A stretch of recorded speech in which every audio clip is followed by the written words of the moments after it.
इस साल कुछ खास हो जाए, तुम्हारी मम्मी मेरी सास हो जाए। ज्यादा खास कर दी। हाँ यार।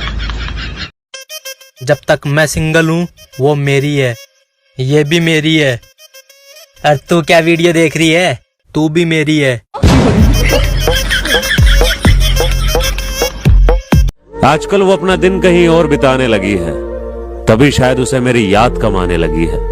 वरना जो लड़की बार बार फोन करके डिस्टर्ब किया करती थी, ऐसा हो सकता है क्या उस लड़की को मेरी याद भी नहीं आ रही है।